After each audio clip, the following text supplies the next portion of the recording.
The rain had started again, soft at first like a whisper against the old windows of the small house on Cedar Lane. Eleanor Whitmore stood by the kitchen sink, hands still from washing the same coffee mug she hadn't used in 3 days. She stared out at the mist-covered driveway, heart drumming quietly in her chest. She hadn't heard a teenage voice in her home since ever. At exactly 4:17 p.m., a dark blue state van rolled up to the curb. Eleanor wiped her hands on a dish towel, took a slow breath, and made her way to the front door. The social worker, a tall woman with efficient eyes and a clipboard, stepped out first. Then came him, Kellen Price. 15, worn hoodie, hands in his pockets, a face too guarded for his age. His hair fell over one eye, and his sneakers were untied. He didn't look at Eleanor. He looked at the sidewalk, the porch railing, anywhere else. "Mrs. Whitmore," the social worker said with a professional smile, "this is Kellen." Eleanor nodded. "You can call me Eleanor," she said gently. Kellen gave a slight shrug, not committing to anything. Inside, the house smelled of cinnamon and old books. A framed photo of Eleanor with a golden retriever hung crookedly by the stairs. Kellen's eyes darted to it, but he said nothing. "I'll give you 2 a moment," the social worker said, already backing out the door. "I'll check in next." "How weak." Silence settled like fog. Eleanor led Kellen to his room upstairs. "You've got your own space," she said. "There's a desk if you like to write or whatever you do these days." He dropped his bag on the floor and sat on the edge of the bed without taking off his backpack. "Rules?" he asked flatly. "Just respect," Eleanor replied. "And honesty. That's all I ask." He gave a faint, bitter laugh. "Honesty's not really my thing." She didn't flinch. "Then maybe it's time to try something new." That night, the rain turned heavier. Eleanor sat alone in her reading chair, the lamp casting warm light over pages she wasn't truly reading. Upstairs, Kellen lay awake, staring at the ceiling, headphones in but no music playing. For now, they were strangers under the same roof. But something had shifted, something neither of them could name yet. The next morning, Greybridge was washed in a dull grey light. A cold wind swept through the bare trees, rattling the shutters on Eleanor's house. She moved slowly through her morning routine. Tea, toast, the local newspaper she barely read.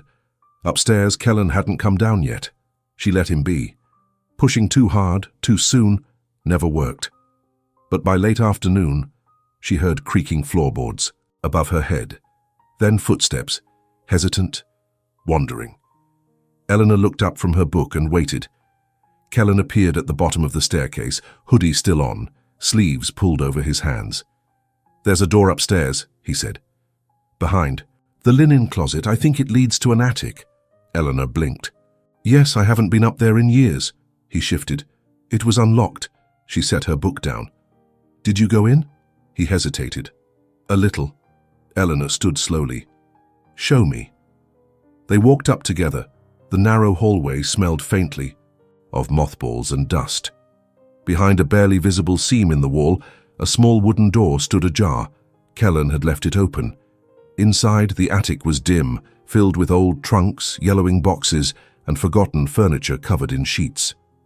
Eleanor moved, carefully, memories brushing against her skin like cobwebs. "I wasn't snooping," Kellen said suddenly. "I just didn't want to be in that room anymore." "I understand," Eleanor said. He pointed to an old shoebox on a nearby shelf. "That fell. I didn't mean to touch it." She approached and picked it up. The lid was slightly ajar. Inside were faded photographs, handwritten letters, and a few ticket stubs from concerts long past. And there it was. A photograph. Eleanor's breath caught in her throat. In the photo, a man stood in front of a coastal lighthouse. Tall, dark-haired, smiling in that easy, familiar way. Thomas Radnor, her ex-husband, the one who vanished in 1991 without a single goodbye. Kellen looked between her and the photo. "Is that your husband?" "Was," she said softly. "We divorced before he disappeared." He stared at the image. "He looks like my dad." Eleanor's eyes snapped to his. "My mom never talked about him," Kellen said. "Just said he left before I was born. I don't even know his name." Eleanor placed the photo down with trembling fingers. "What was your mother's name?" "Cassidy." He said, "Cassidy Marsh. The attic seemed to close in around them. The past, long buried, had begun to stir. Eleanor backed away from the box, her heart thudding. If Cassidy Marsh had a child with Thomas Radnor, then Kellen might not be just another foster kid. He might be family. Eleanor didn't sleep that night. The wind outside howled against the windows, but it was the noise inside her, memories, questions, dread, that kept her awake. Cassidy Marsh. The name rang a distant bell, but she couldn't place it clearly. She knew only one thing for sure. She had to find her. By late morning, while Kellen was still upstairs, Eleanor made a few quiet phone calls, county records, a public hospital database. Then finally, a lead. A Cassidy Marsh, age 52, living in Greybridge Pines Assisted Living. Just 15 minutes from her home. She didn't tell Kellen. Not yet. Greybridge Pines sat on the edge of town, nestled between a forested hill and an old churchyard. The building was modest but clean, with a faint smell of antiseptic and lavender in the lobby. A nurse led Eleanor down a hallway, past rooms, with muted TVs and soft murmurs behind partially closed doors. She doesn't talk much, the nurse warned. Some memory issues. Trauma history, according to her file. You're listed as a new visitor. I'm just an old acquaintance, Eleanor replied. Room 108. The door was open. Inside, Cassidy sat by the window in a worn cardigan, staring out at the trees. Her hair, once auburn, was now streaked with grey. Her eyes looked distant, but aware, Eleanor stepped in slowly. Cassidy. The woman turned, blinking. It took a moment, but then recognition flickered. Eleanor, she whispered, her voice rough. You're older. Eleanor managed a faint smile. So are you. Cassidy let out a dry laugh. Fair. There was silence for a moment, the kind that stretched across decades. I didn't know you stayed in Greybridge, Eleanor said. I didn't, Cassidy replied. I came back years ago when things got bad. Eleanor sat down across from her. You had a son. Cassidy's face tightened, but she didn't deny it. Kellen, Eleanor continued. He's living with me now. He doesn't know anything about his father, but I think I do. Cassidy's hands trembled in her lap. I never told him about Thomas, about any of it. Was Thomas his father? Eleanor asked, voice almost a whisper. Cassidy closed her eyes. Yes. Eleanor felt her stomach turn. The truth was no longer a question. But Thomas disappeared, Eleanor said, her voice firmer now. He walked out of my life. Then he ended up in yours, and then he vanished again. Cassidy opened her eyes, and they were filled with something Eleanor hadn't expected, fear. He didn't leave, Cassidy said quietly. He was running from something. Eleanor leaned in. From what? Cassidy didn't answer. She just looked back toward the window. Someone was after him, she murmured. And now you've brought his son into the open. That night, Eleanor returned home in silence. Kellen was watching TV with the volume low, a bag of chips unopened in his lap. Everything okay? He asked, glancing up. She looked at him. Really? Looked and saw not just the resemblance to Thomas, but the weight the boy already carried. We need to talk, she said, her voice calm but firm. Kellen stiffened. Am I getting kicked out? No, she replied. But I think I knew. Your father. And I think someone else might have been looking for him. Kellen's eyes narrowed, his posture suddenly alert. Who? He asked. Eleanor shook her head slowly. That's what I need to find out. Eleanor waited until Kellen was asleep before climbing back into the attic. This time, she brought a flashlight and gloves. The cold bit at her skin as she sifted through boxes. Careful not to stir the dust too violently, she returned to the shoebox where she'd found the photograph. But this time, she dug deeper. At the very bottom, beneath crumpled paper and faded Polaroids, she found something new, a bundle of sealed letters tied with a fraying blue ribbon. The handwriting on each envelope was unmistakable, Thomas Radnor, but none had ever been mailed. Eleanor's hand shook as she untied the ribbon and read the first one. It was addressed to her, dated May 3rd, 1991, just 3 weeks before Thomas vanished. Ellie, I know I don't deserve to be writing you. I've done things I can't undo, but I need you to understand if anything happens to me, it wasn't by accident. I got into something I shouldn't have. I thought it would solve everything. I thought it would fix our debts, our distance, our future. But these people, they don't forget. If you never hear from me again, just know I tried to make it right." To Eleanor sat back on her heels, pulse racing. This wasn't a man who simply walked out. Thomas had been running from someone or something, and whatever it was, it hadn't let him go. She read the next letter. This one wasn't addressed to her. It was to Cassidy Marsh. "Cass, I'm sorry for dragging you into this. I should have stayed away, but I was selfish. You and the baby, you're the only light I've had in years. If they find me, they'll find you. Please go back to Greybridge. Change your name. Don't tell anyone about me. I'll send money when I can, but don't wait for me. Twee." The baby. Eleanor's hands went numb. Kellen wasn't just the son of her ex-husband. He was the child Thomas had tried to protect by hiding, by disappearing, by erasing himself. And Eleanor had unknowingly brought him right back into the open. Downstairs, a floorboard creaked. Eleanor froze, listening. "Kellen?" She moved quietly to the attic door and stepped out. The hallway was dark. Then a shadow moved, near the staircase. "Kellen?" she called softly. But it wasn't him. A man stood at the bottom of the stairs, middle-aged, hooded jacket, face partially hidden by the shadows. He looked up and saw her. Then, without a word, he turned and walked out the front door, letting it click softly behind him. Eleanor rushed to the window. The street was empty. The next morning, Eleanor found Kellen sitting at the kitchen table staring at his phone. "There was someone in the house last night," she said carefully. He looked up, instantly alert. "What? Who?" "I don't know," she said, "but he saw me." And then he left. Kellen stood up. "Why would someone just walk into your house like that?" Eleanor didn't answer right away. Instead, she placed the letters gently in front of him. "Because of your father," she said. "Because someone has been waiting for him or for you to show up again." Kellen's eyes scanned the handwriting. His lips parted. "Is this really his?" "It is," Eleanor whispered. "And we need to figure out who still cares enough to come looking after all these years." For the rest of the day, Eleanor and Kellen barely spoke. The letters sat between them on the kitchen table like ghosts neither one knew how to face completely. "Bye, so." Evening, Kellen stood up. "I need to know who he was," he said, voice low but steady. "Not just from letters. I need the truth. If someone's watching this house, I need to know why." Eleanor nodded. "Then we start where it all went wrong."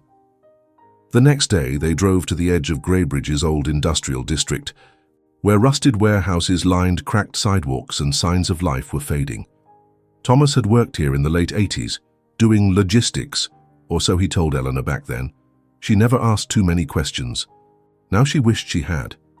They parked outside a boarded-up building that used to house Westridge Freight, a small-time shipping company that went bankrupt in 1992, right after Thomas vanished. The glass on the front door was shattered, but the side entrance had been forced open long ago. Inside, the air smelled of mold and old machinery. Eleanor pulled a flashlight from her bag, while Kellen moved ahead, fearless. In a back office, past sagging file cabinets and forgotten receipts, they found what they didn't expect. A ledger, thick with dust, but intact. The pages were handwritten. Expenses, names, routes, numbers. Then, on one torn page near the back, Radnor, final shipment cleared. GS paid in full. 4/12 to 91 GS? Kellen asked. "What's that?" Eleanor flipped more pages, and there it was again. Meeting with GS, midnight, Dock 3, and then a name scrawled in red ink in the margin, Gideon Strathmore. Eleanor went cold. She remembered the name vaguely from local news decades ago. A man, tied to smuggling, rumored extortion and a missing persons case in Portland. But nothing had ever been proven. Then one day, his name vanished from headlines altogether. "You think this guy's still around?" Kellen asked. Eleanor exhaled slowly. If he's alive, he's dangerous, and if he's not, someone still might be protecting what he built. Kellen looked at her. "And that someone might be the guy who was in your house last night." They exchanged a look. The silence in the warehouse felt heavier now. Back at home that night, Eleanor bolted the doors and pulled the curtains tight. Kellen sat at the kitchen table, flipping through the letters again, this time slower, looking for something hidden, something left behind. That's when he paused.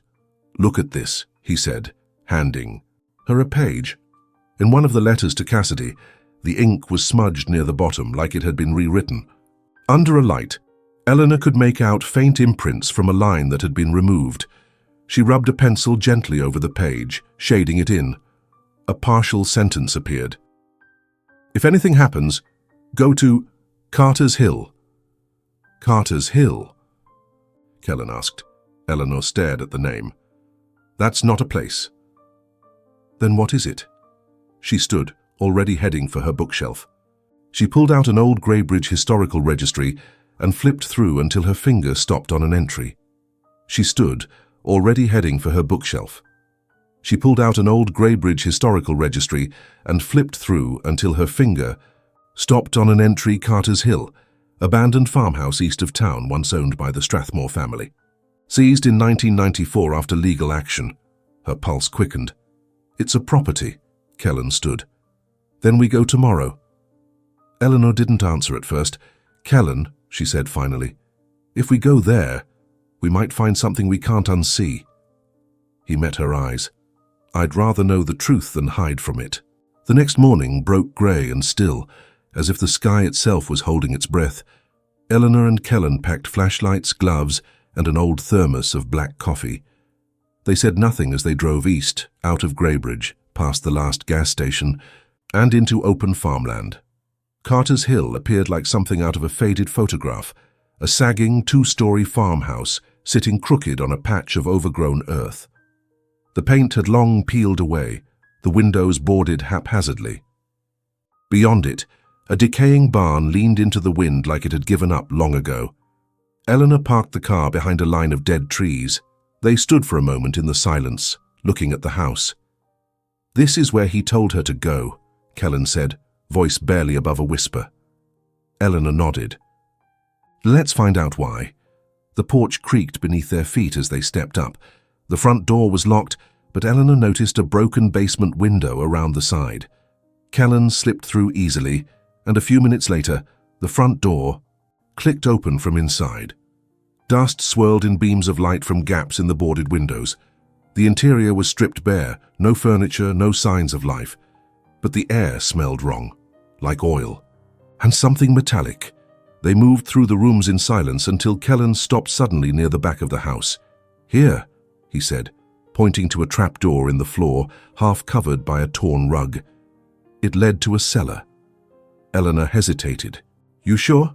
"No," he said, "but we need to see." The stairs creaked as they descended. The space below was small and low-ceilinged, the walls made of stone. Dust covered everything, except for a single metal cabinet bolted into the wall. Kellen tried the handle. Locked.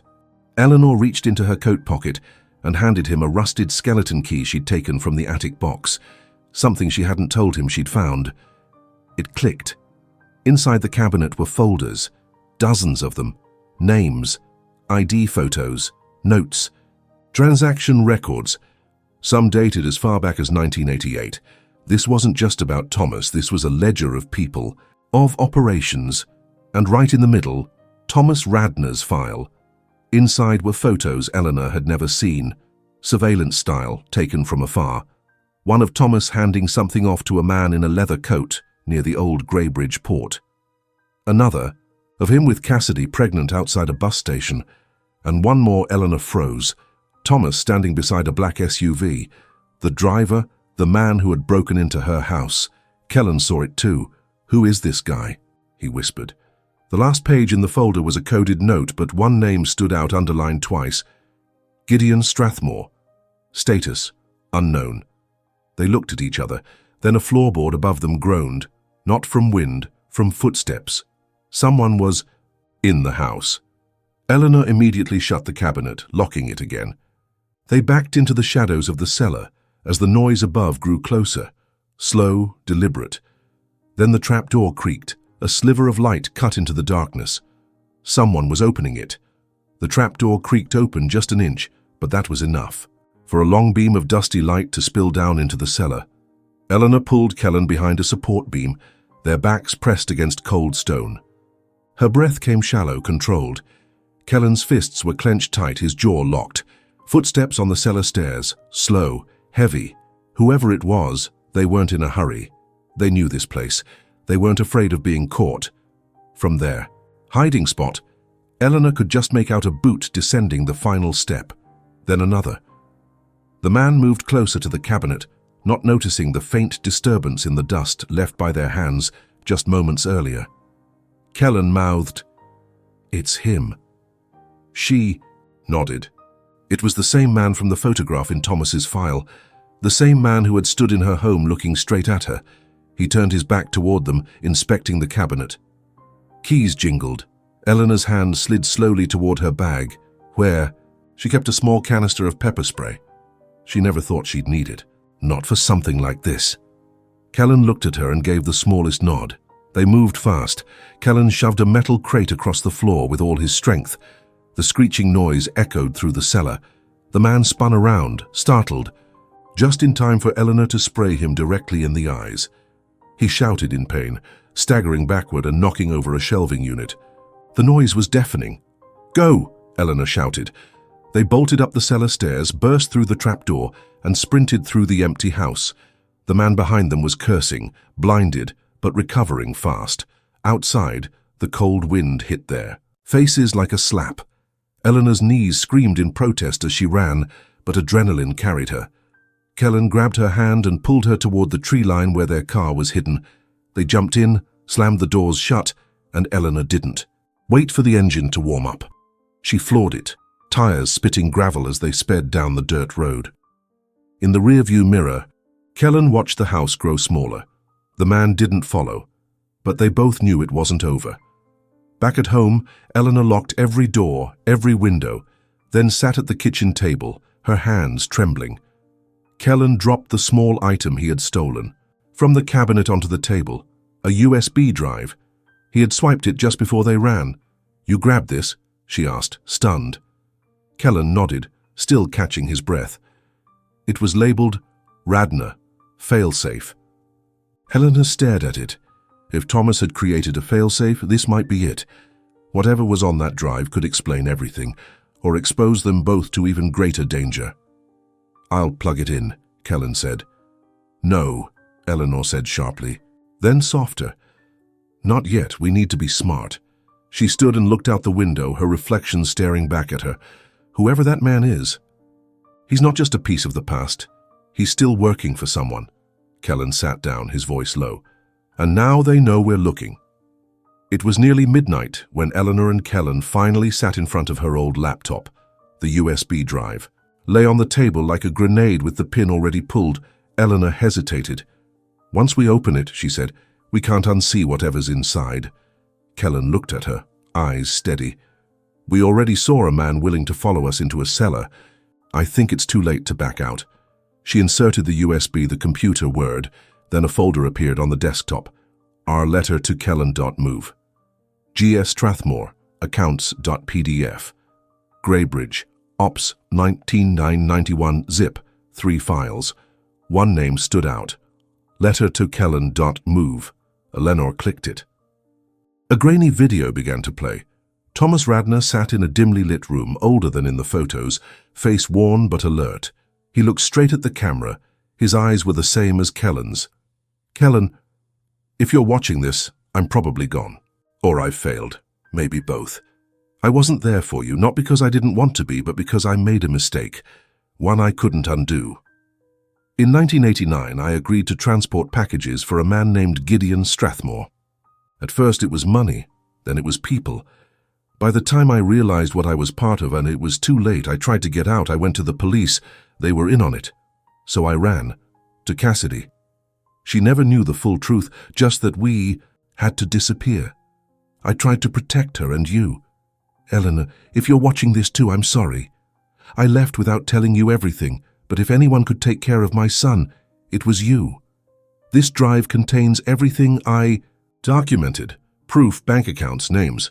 Expose it and you burn everything down. The video cut to static. Kellen didn't speak, neither did Eleanor. They opened the second file, G.S. Strathmore accounts.pdf. was a ledger of offshore bank transactions, shell companies, fake identities, government names. One in particular caught Eleanor's eye. Sergeant Russell G. Finnegan, Greybridge PD, retired. Her voice caught in her throat. He was the officer who took my statement when Thomas disappeared. He was on the payroll, Kellen said. Eleanor nodded, stunned. They made it look like Thomas just vanished, but he didn't. He was erased. The final file, a massive archive, began to unzip. Greybridge Ops, 1991. Zip inside were hundreds of scanned documents, shipping manifests, internal memos, even photos of people trafficked through the town, including juveniles.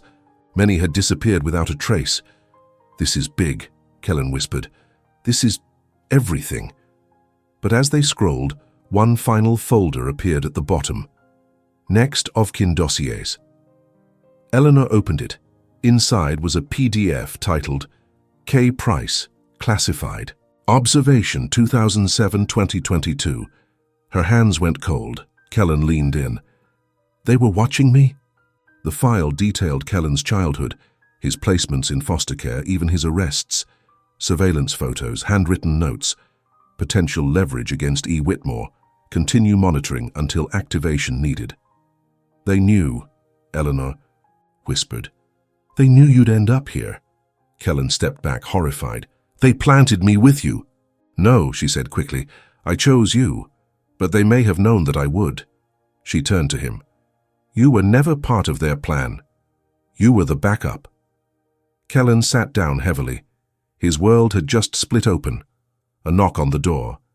They froze. Then again, louder this time. Eleanor moved to the peephole, her breath caught.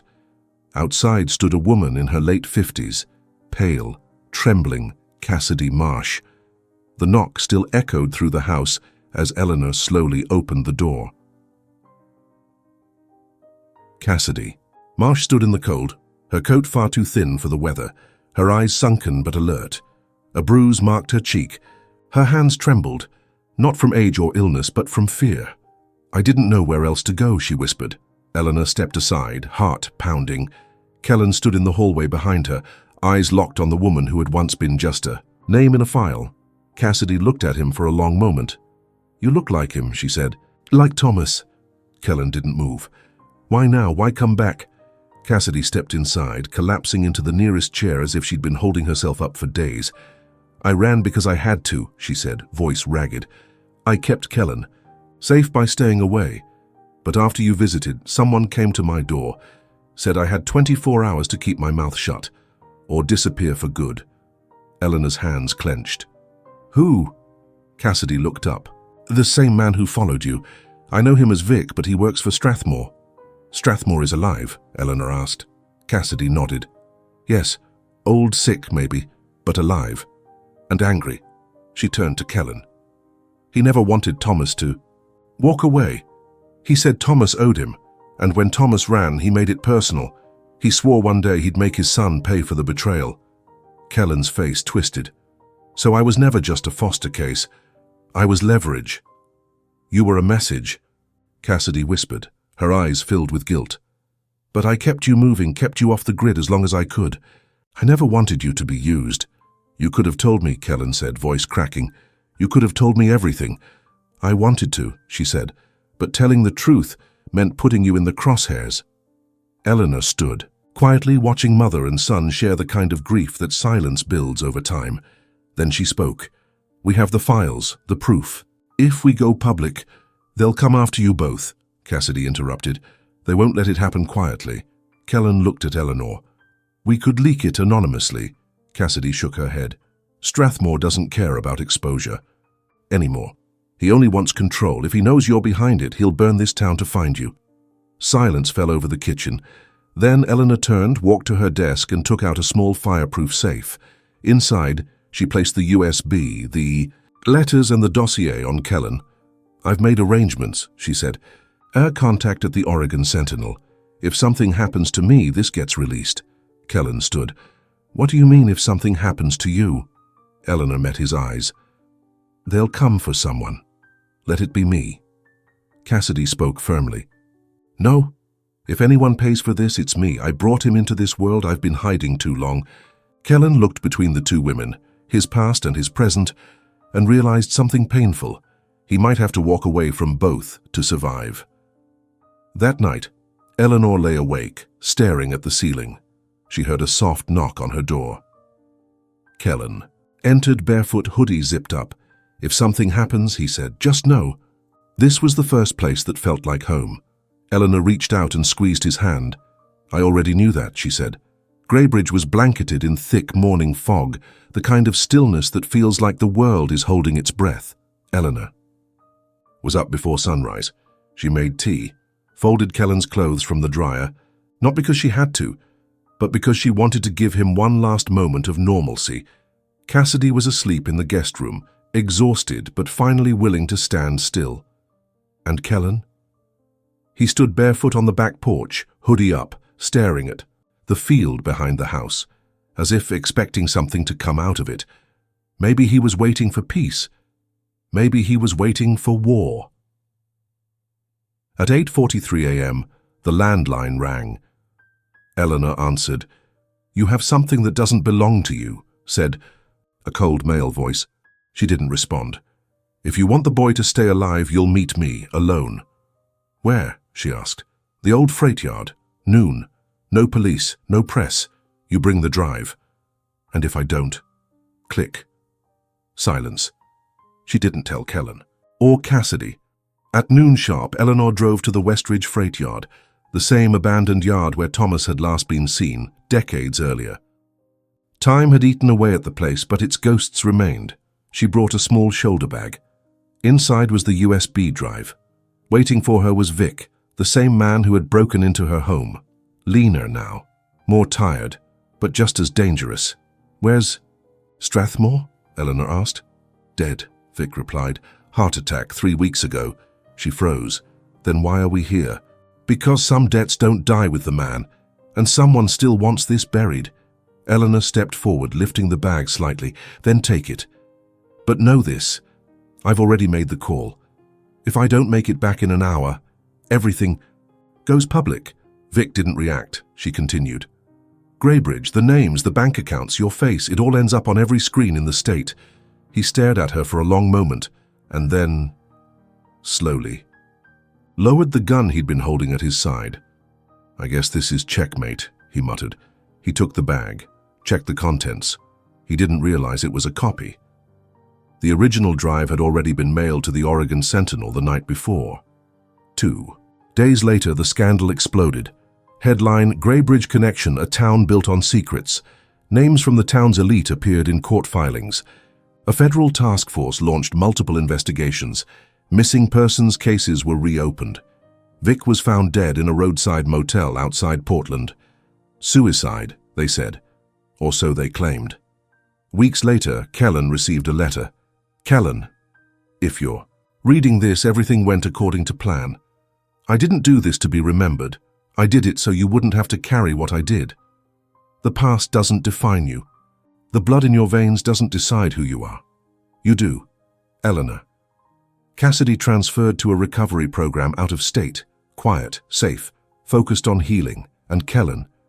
He stayed in Greybridge, studying, working at a small bookstore near Main Street, planting roots in a place where for most of his life he believed he didn't belong.